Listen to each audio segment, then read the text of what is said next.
Amigas y amigos de Ultimátum MX, muy buenas tardes, vamos al espacio de la entrevista y hoy nos da mucho gusto que esté aquí con nosotros la licenciada Luz María Castillo Moreno.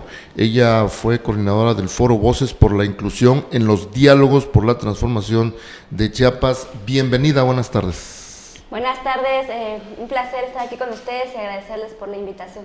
Javier Guisa, ¿cómo estás? Pues una gran entrevista, hoy tenemos una agenda que analizar de este gran proyecto que representa don Eduardo Ramírez. ¿Qué destacas de estos foros?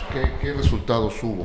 Pues primeramente yo quiero recalcar que es la primera iniciativa o la primera vez que el sector de personas con discapacidad fueron tomadas en cuenta para participar en esta actividad, donde pues ciudadanos, asociaciones con personas con discapacidad y padres que tienen un hijo con discapacidad participaron en este foro que fue lo llevado a cabo el 14 de marzo.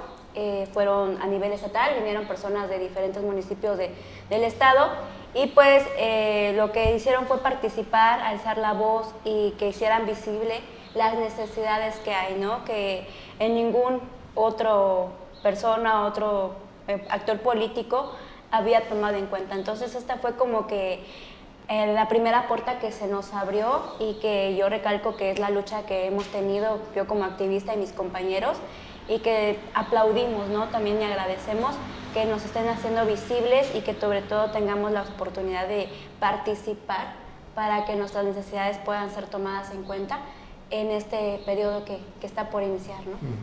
Un gran reto. En las últimas fechas ningún gobierno o algún político había tomado con tanta seriedad el tema de la inclusión. Déjame presentarte algunos datos y ya tú me dirás con la información que tú manejas. A partir de la pandemia, en el 2021 se decía que en Chiapas 2 millones de niños y niñas y adolescentes era el margen, de los cuales 1.6 millones estaban en una situación muy difícil en Chiapas. Ahora con esa experiencia, ¿cómo visualizas tú que será estos trabajos que vienen a raíz de estas reuniones, estos foros donde participaron pues, niños y niñas y adolescentes o sus papás, donde dieron a conocer la problemática que tienen? Pues yo creo que es un gran compromiso y es un gran reto, pero yo estoy segura que se va a poder lograr. Este es un parteaguas que se está haciendo y que con el trabajo de todos recordemos que las autoridades son parte fundamental, pero también la ciudadanía, en general, donde si nosotros no hablamos, no alzamos la voz por nuestras necesidades, pues no vamos a poder ser escuchadas. Diría, ¿no? Hay que hablar para poder ser escuchadas y yo creo que sí se va a poder lograr, quizás no del todo, porque recordemos que esto es paso a paso y la inclusión de las personas con discapacidad es un tema transversal, que las necesidades se están afligiendo en diferentes ámbitos. Lo que puedo yo ahorita ver dentro del activismo es dentro del sector salud, educativo, social, laboral, que son los temas más fuertes que nos están afligiendo, ¿no? Y que dentro de lo que se habló en ese foro fueron las necesidades, lo que nos decían los compañeros es la accesibilidad en los espacios tanto públicos como privados, en usuarios de silla de ruedas, en personas que tienen alguna discapacidad auditiva, en una persona que tiene una discapacidad visual, no están preparados para la atención con perspectiva de discapacidad. Otra de las cuestiones, y creo que es el punto medular de todas las propuestas que se hicieron o que dejaron los compañeros, es la creación de un instituto o una institución tal cual donde puedan atender a las personas con discapacidad, que sea un centro donde sea regulador de todas las demás áreas del gobierno y puedan tomar tema de inclusión con perspectiva hasta donde sea su competencia, ¿no? Donde haya una inclusión, haya una accesibilidad y sobre todo un pleno desarrollo para este sector. O sea, políticas públicas con visión de inclusión, donde nos falta mucho que hacer en banquetas, cines y lo más triste, escuelas, sí, baños. O sea, las escuelas no están pensadas desde una perspectiva de inclusión, no hay rampas, los baños, ni siquiera hay buena entrada a las escuelas primarias. Ya te imaginarás en comunidades donde sí hay niños que presentan discapacidad, y no se presentan estas políticas ni en el centro educativo. Qué no, difícil, ¿no? Políticas, y ¿sabe qué es lo que hemos visto ahorita? Que ni los maestros no tienen un plan de trabajo, no están preparados para atender un niño con discapacidad. Cuando llega a ese punto de que un alumno llega a la institución, se espantan porque dicen, bueno, ¿y cómo te vamos a atender? ¿No? Yo desde mi perspectiva, cuando yo fui estudiante, de que decían, ¿y cómo te vamos a trabajar contigo? O sea, ¿cómo? O sea, si no tienes manos, ¿cómo vamos a trabajar? Y ya mi papá le decía, usted trabaje normal, o sea, ella se tiene que adaptar, ¿no? Y esa parte es lo que yo considero, ¿no? Porque a veces yo he visto que los alumnos los quieren atender como que muy en particular y no hay esa inclusión.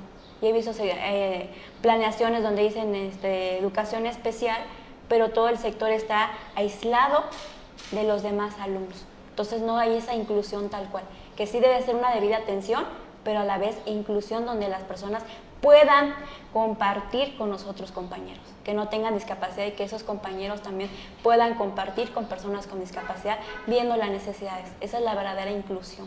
Yo te he visto en el Congreso de la Unión, perdón, el Congreso del Estado de Chiapas, un congreso que ni siquiera tiene arquitectura de inclusión, o sea, escaleras, no hay para personas que llegan en silla de ruedas. Y ahí te he visto como activista, ¿eh? Sí, de hecho, sí, no hemos tenido a ninguna persona ahí dentro del Congreso del Estado que tenga un compañero o compañera con discapacidad que pueda llegar a ser diputado o diputada. Obviamente, en este periodo, con las acciones afirmativas en la lucha, es lo que se va a lograr. Y pues hay mucha probabilidad que una persona con discapacidad llegue al Congreso del Estado y que pueda alzar la voz y sobre todo trabajar de la mano que yo considero y creo que el próximo gobernador va a ser Eduardo Ramírez, que es un gran aliado dentro del Senado, trabajó mucho por la inclusión. Tu paisano. El paisano, él trabajó mucho esa parte, él fue el primero que tomó en cuenta a las personas con discapacidad y los llevó al Senado, hizo un parlamento para personas con discapacidad. Sí, así es. Entonces, él ha hecho muchas acciones a favor de la inclusión y ahorita dentro del cargo que está por ocupar, yo sé que va a ser un gran aliado y en conjunto con la persona que esté dentro del Congreso, vamos a poder lograr políticas públicas incluyentes. Tú eres aspirante a una diputación local por la vía plurinominal de Morena. En caso de llegar al Congreso, yo creo que sería una tarea muy intensa, ¿verdad?, para ir creando un marco jurídico que obligue, que impulse todas esas acciones que tú decías que faltan por hacer para apoyar a este sector que tú representas. Sí, yo creo que ahora sí que si los tiempos nos favorece y yo llego a estar en ese cargo, es una gran responsabilidad y es un parteaguas que estamos logrando. Y sí, el compromiso es trabajar por los compañeros en políticas públicas. Primeramente tenemos que ver la Constitución, tenemos que ver las leyes, que es lo que falta, y creo que el punto medular es la creación de este instituto. Para poder ahí es el punto de partida, tomando en cuenta aquí lo que decía ¿cómo se llama? Javier, perdóneme. Él decía de las estadísticas. Desafortunadamente aquí en Chiapas no contamos con una estadística exacta de cuántos compañeros con discapacidad, tanto sean niños, jóvenes, adultos mayores que tengan alguna discapacidad, no está tomado en cuenta. Entonces también es un trabajo que está considerando el candidato y yo creo que lo vamos a lograr, es que haya un padrón oficial. O sea, ese 1.6 millones de niños y niñas y adolescentes podría ser más todavía en Chiapas. Sí, no un es, dato del 2021. No es exacto, porque recordemos que hay diferentes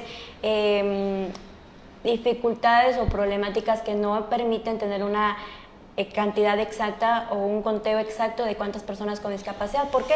Porque muchas personas, más sobre todo en lugares de comunidades donde por pena de que la sociedad diga discriminar, ocultan a esas personas, no son, o porque no tienen esa cantidad monetaria. Recuerden, la verdad, desafortunadamente, la mayoría de las personas con discapacidad pues tienen un estatus económico bajo, o sea, viven en máxima pobreza y tienen más necesidades. Yo tengo una discapacidad que sí es motriz, pero hay personas que tienen autismo, tienen discapacidad visual, ¿no? Todo incluido. Entonces sí se necesita más necesidades, y entre más necesidades también se necesita más apoyo y más gastos, ¿no? Porque la estimulación, medicamentos, toda esa parte son gastos que se generan para los padres y para todo el sector que está dentro de ese ámbito de ese niño. Pues. Tú tenías una discapacidad motriz, nunca presentaste por barreras de aprendizaje, y me queda claro que en lo que me señala es que si hay un gobierno sensible, con una sociedad sensibilizada, por supuesto, y con una familia atrás, ese niño o niña tendrá mayores posibilidades de romper esas barreras que se presentan, ¿no? Porque me queda claro que atrás de ti hay una gran familia, tú lo mencionaste, ¿no? Cuando tu papá te llevó a la escuela, atiéndala, ella sabrá qué va a hacer, ¿no? Sí, de hecho sí, yo creo que la principal base para que un niño empiece a desarrollarse y salir adelante es la familia. Y con el apoyo ahorita de las autoridades, que se les empiece a abrir las puertas y tengan, ahora sí que como dice Hamoshore, abre tu conciencia, abre tu corazón. ¿Qué quiere decir? Que necesitamos abrir también la concientización y la visibilización de las personas con discapacidad. Cambiar esa perspectiva que tienen de pobrecitos, pobrecitas, causando lástimas. No, son personas con discapacidad que sí tienen una condición de vida distinta, pero son seres humanos y por el simple hecho de ser ciudadanos tienen los mismos derechos. Entonces, esto tenemos que empezar con la sociedad, para antes comenzar con las políticas públicas incluyentes. Porque el gobierno puede hacer las políticas públicas incluyentes, pero también la sociedad tiene que empezar a concientizar esa parte.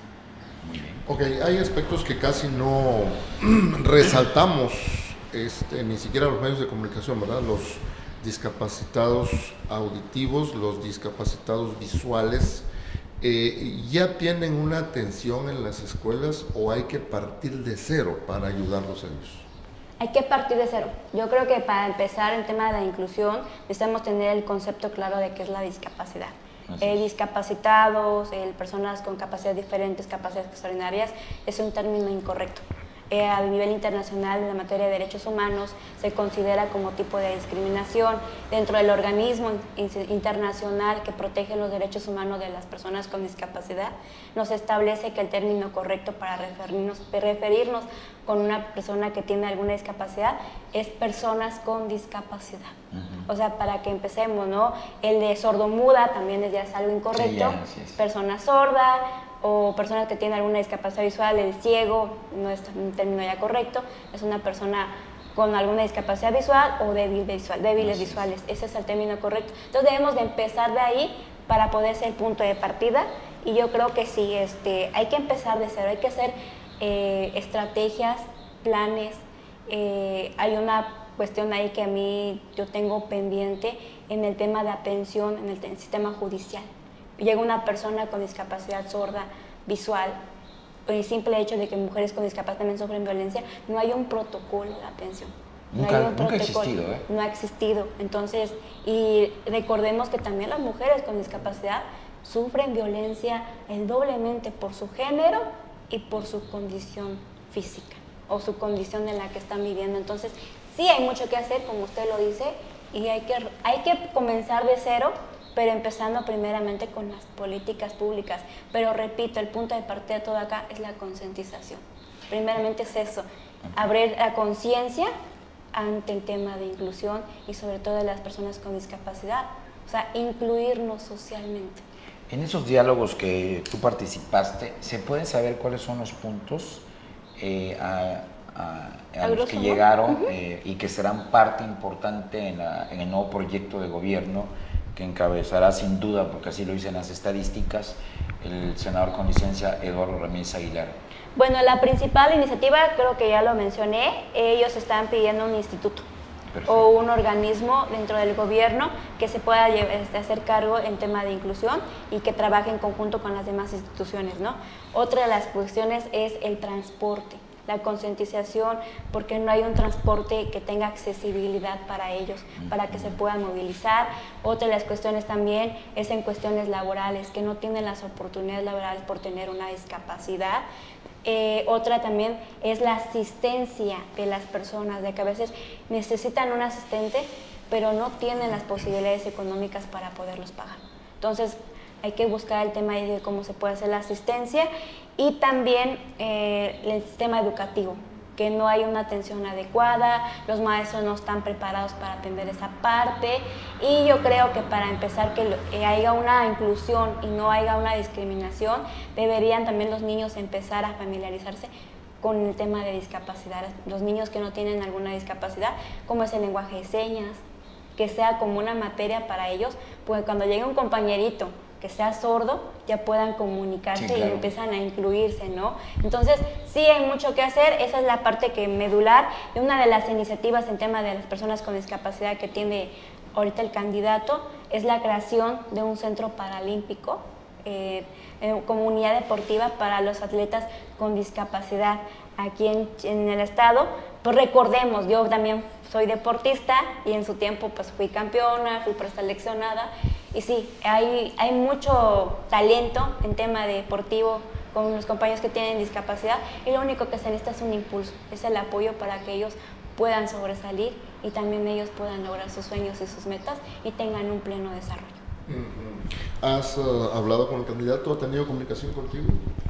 Sí, de hecho, pues yo ahorita considero él ha estado muy cercano a las personas con discapacidad, él y doña Sofi, su esposa, y ellos nos han comentado, ¿no? De que, pues ahorita que está en el gobierno, van a tener aliados y todo. Yo participé con él en el Parlamento Juvenil que hizo en Chiapas al Senado, cuando estuvo en el Senado, y yo presenté la iniciativa de la creación del Instituto Nacional para la inclusión de las personas con discapacidad, y él me dijo, vamos a hacer muchas cosas por Chiapas y tú me vas a apoyar desde la trinchera que te toque estar. Entonces, bueno, es una responsabilidad que tenemos y estoy segura que él va a hacer un gran trabajo, y que también las personas con discapacidad cambien ese concepto, porque si tú le dices, mira, es tiempo de campaña, nada más nos llaman para la foto y ya no somos tomados en cuenta.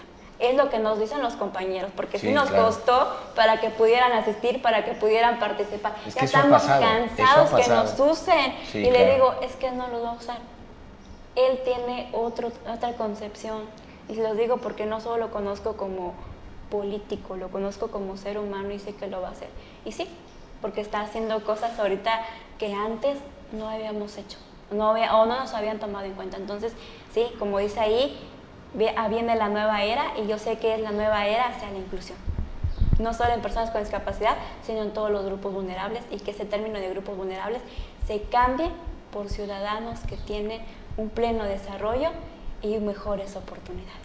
Y mejor calidad de vida para muchos, ¿verdad? Exacto. Muy bien, ¿algún mensaje final para terminar la entrevista que quieras mandar? Pues yo creo que, como dicen, Hamachurey, abre tu conciencia, abre tu corazón hacia la inclusión. Recordemos que la discapacidad puede llegar a nuestras vidas en cualquier momento, sea por un accidente o por una enfermedad. Seamos empáticos y seamos respetuosos a la diversidad, porque somos todos distintos, pero todos tenemos los mismos derechos y las mismas obligaciones, y todos tenemos derecho a una plena vida digna, calidad de vida y sobre todo un pleno desarrollo. No se olviden, este 2 de junio hay que votar para que es el inicio de la nueva era y también el segundo piso de la cuarta transformación por Chiapas. Saludos a todos y muchas gracias por la invitación. Muchas gracias, licenciada Luz María Castillo Moreno, fue coordinadora del foro Voces por la Inclusión en los Diálogos por la Transformación de Chiapas. Muy amable, buenas tardes. A ustedes, gracias, buenas Javier, tardes. buenas tardes. Éxito todo, ¿eh? Gracias. Audiencia también, gracias, buenas tardes.